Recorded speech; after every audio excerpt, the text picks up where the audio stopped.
Noong unang panahon, sa isang malayong baryo, may isang matandang bahay na kinatatakutan ng lahat.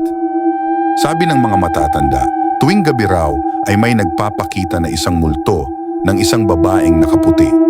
Siya raw ay si Maria, isang dalagang namatay sa trahedya noong panahon ng digmaan.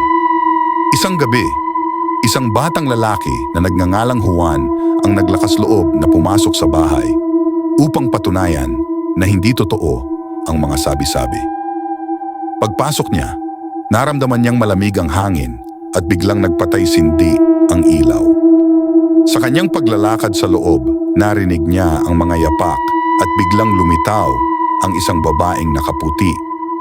Hindi nagdalawang isip si Juan at tinanong ang multo kung ano ang kailangan nito. Sa mahinahong tinig, sinabi ni Maria na kailangan niya ng tulong upang makatawid sa kabilang buhay.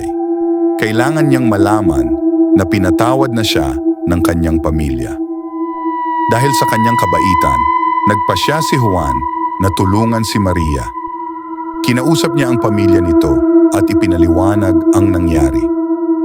Nang magkausap ang mag-anak, sinabi nila na matagal na nilang pinatawad si Maria.